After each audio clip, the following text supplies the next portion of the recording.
गुरु भक्ति योग। गुरु भक्ति योग का आश्रय लेकर आप अपनी खोई हुई दिव्यता को पुनः प्राप्त करो। सुख दुख, जन्म मृत्यु आदि सब द्वंद्वों से पार हो जाओ।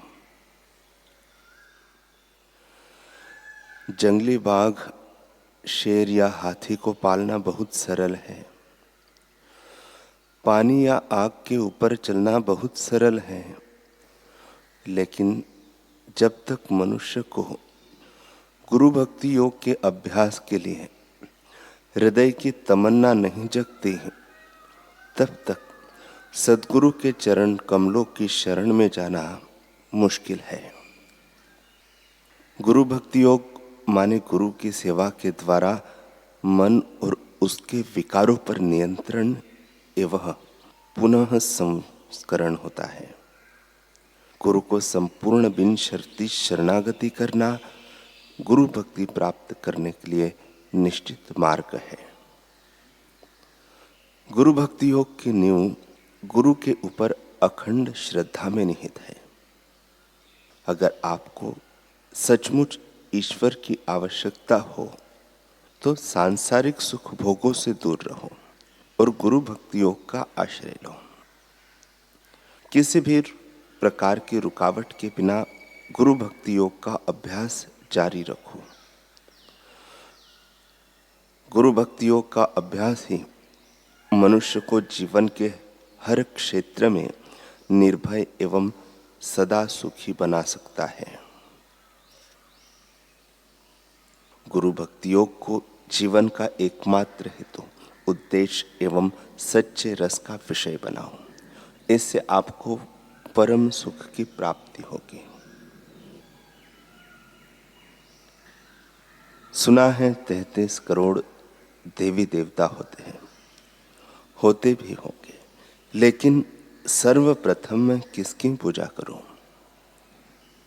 यह उलझन किसी विहीण वन की तरह सुलझन की तरफ जो बढ़े, ऐसा कोई पथ दिख ही नहीं रहा था। तभी गुरुवाणी में रचित इस श्लोक ने सभी समस्याओं का समाधान कर दिया। गुरु जैसा नाहि को देव, जिस मस्तक भाग सो लगा सेव। अर्थात गुरु जैसा और कोई देव ही नहीं है।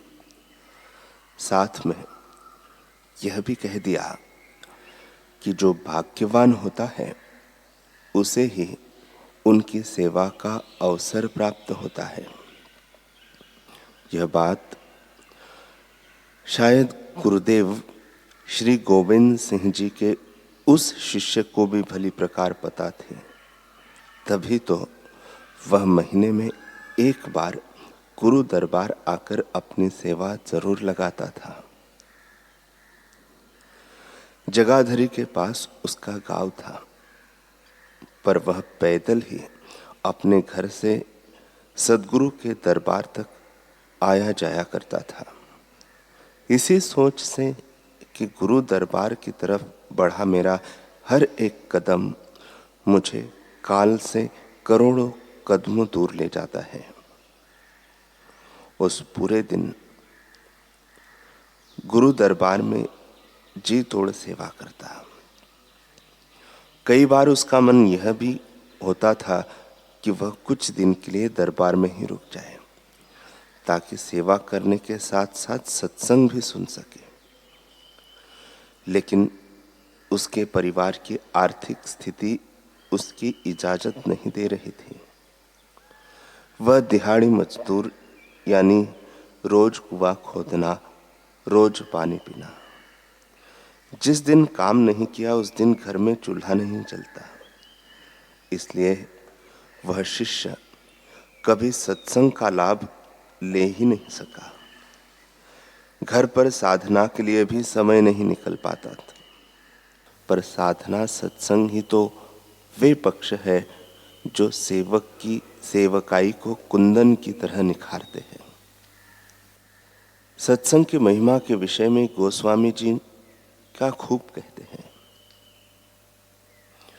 मति किरति गति भूति भलाई, जब जेहि जतन जहाँ जेहि पाई। सो जानब सतसंग प्रभाऊ, लोकहु बेदन आनो पाऊं। अर्थात कीर्ति, मति, गति, ऐश्वर्य और भलाई, ये पांचों रत्न संसार में किसी को भी मिले, जब भी मिले, यह समझ लीजिए कि सत्संग के प्रताप से ही मिले।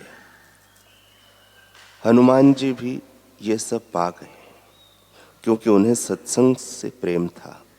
इतनी अपार है सत्संग की महिमा। दूसरा, साधक के जीवन में महत्वपूर्ण भूमिका है साधना की।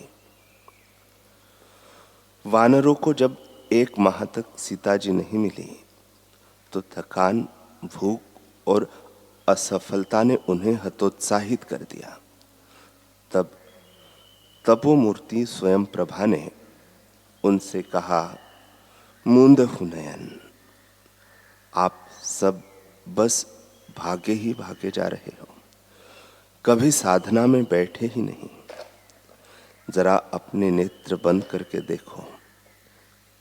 जैसे ही सब वानरों ने ध्यान किया तो आंखें खुलने पर अपने को सागर के तट पर खड़ा पाया। नयन मूंदी पुनि देखहि वीरा, ठाढ़े सकल सिंधु के तीरा।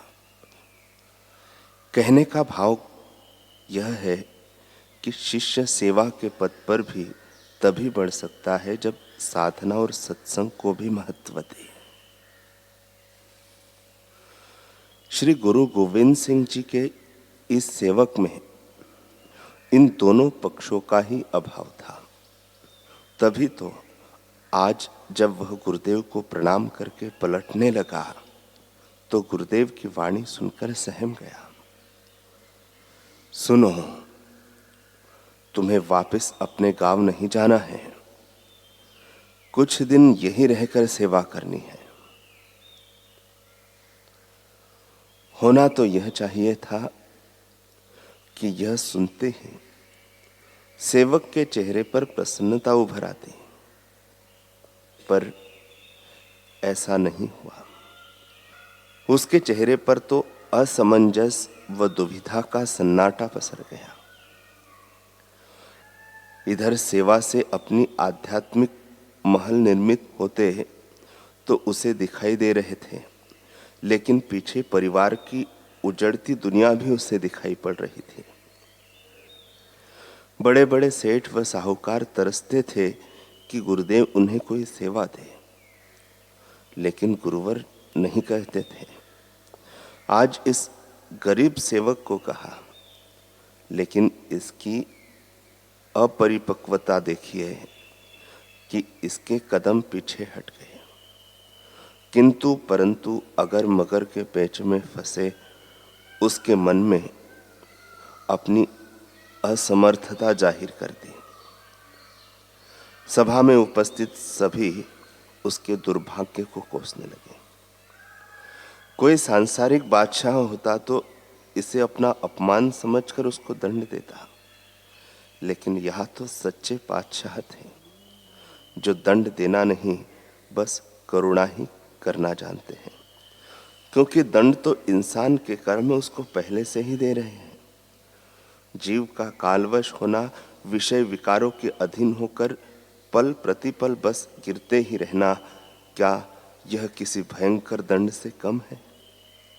गुरुदेव तो इस दलदल से निकालने के लिए अपनी ओर खींचते हैं, पर अबोध शिष्य को लगता है कि गुरु मेरी ओर ही खींच रहे हैं।